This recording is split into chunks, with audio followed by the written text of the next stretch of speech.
pour un éditeur de presse, elle est vitale. Je pense que l'existence physique d'un titre passe par le fait qu'on le voit au point de vente. Ce qui est important, c'est la visibilité au point de vente qui prouve l'existence du titre et qui fait vivre le titre. La réaction d'un titre à l'actualité, c'est fondamental et ça, c'est grâce au point de vente. Donc oui, il y a une tendance à la baisse de la vente au numéro. Je pense qu'il n'y a pas de fatalité et qu'il y a des moyens pour y remédier. Elle a un avenir et si je suis convaincu de l'avenir de la vente au numéro, c'est basé sur nos propres résultats comme groupe aujourd'hui.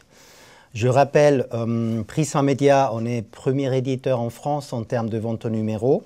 On a à peu près 25% de part de marché. La vente au numéro est très très important pour nous. C'est de loin notre première source de revenus. Elle compte pour 60% de notre chiffre d'affaires de diffusion.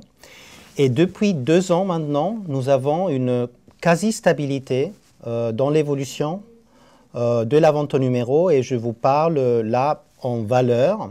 Alors comment nous avons réussi à avoir cette stabilité? C'est au travers beaucoup de lancements de nouveaux titres. Je rappelle dans les dernières 2 années les lancements de Harvard Business Review, de Flow, de Serengo, de As You Like, donc 3 nouveaux féminins l'an dernier. Cette année, National Geographic Traveler et d'autres extensions de marques et beaucoup de nouveaux hors-série. Mais c'est aussi au travers une stratégie de valorisation, une stratégie de valeur en termes de prix de couverture de nos magazines. Et bien sûr, au travers un travail en continuité sur notre offre éditoriale, en innovant nos magazines. Et on voit que tout ça ensemble, ça donne des bons résultats et qu'on peut absolument compenser un trend structurel à la baisse en innovant et en investissant. Alors à Bayard, on est convaincu que la vente au numéro a un avenir. On développe depuis de nombreuses années maintenant des magazines qui sont exclusivement réservés aux marchands de journaux du type coloriage de petits ours bruns. Enfin, on a toute une gamme comme ça de magazines qui sont dédiés aux kiosques, aux marchands de journaux. Pourquoi? Parce qu'on sait que les clients chez les marchands de journaux n'ont pas le même comportement d'achat que par exemple des abonnés. Donc on expérimente des choses, on teste des nouveaux produits aussi en vente au numéro et ça nous permet nous de développer notre catalogue. On est convaincu que les consommateurs sont encore curieux de nouveautés, ont envie de découvrir de nouveaux magazines. On a sorti également un nouveau magazine Partir en France sur le tourisme, le voyage en France et puis tout le savoir-faire français. Donc voilà, les innovations ne cessent d'alimenter nos équipes de rédaction. On a un mensuel, Notre Temps, qui performe d'année en année. Donc non, il n'y a pas de fatalité.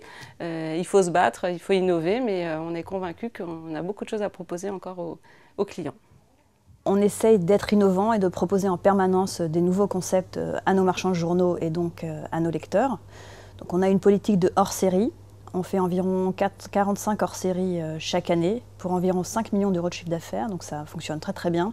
Et c'est sur des thématiques très diverses qui vont du people à l'histoire, à la bande dessinée.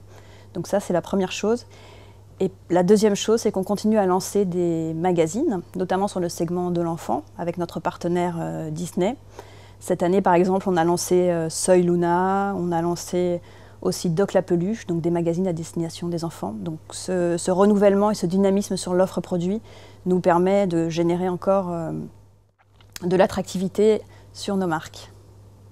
Quand on a la chance d'avoir un intermédiaire qui est au contact permanent avec l'acheteur, il faut savoir le valoriser et l'utiliser. Ce qui est fort chez un marchand de journaux, c'est que ce n'est pas simplement un vendeur entre guillemets de titres. C'est également quelqu'un qui est au contact avec des acheteurs, qui les connaît. Les acheteurs rentrent régulièrement, tous les jours, toutes les semaines, dans le même point de vente. Donc il y a un lien, il y a une fiabilité, il y a une confiance qui s'est établie entre le marchand de journaux et son acheteur. Il faut que l'éditeur sache en profiter, c'est-à-dire sache utiliser cette confiance pour valoriser son titre. Les ventes du groupe Bayard réussissent à se maintenir en vente au numéro, notamment, j'ai parlé de Notre Temps, mais de la presse jeunesse, qui est quand même les 2/3 de notre activité.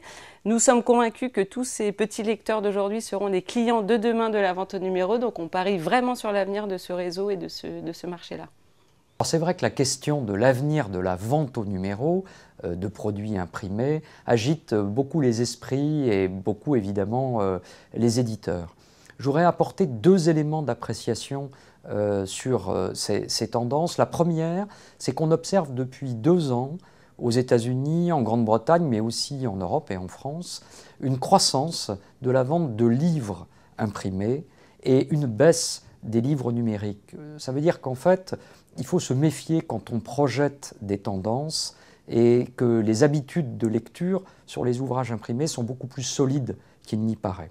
La deuxième chose, c'est, je dois dire, pour un éditeur comme Le Figaro, le canal de la vente au numéro, de la vente marchand de journaux en kiosque, reste un canal de diffusion important, puissant et très rentable. Et ça compte beaucoup dans la stratégie des éditeurs.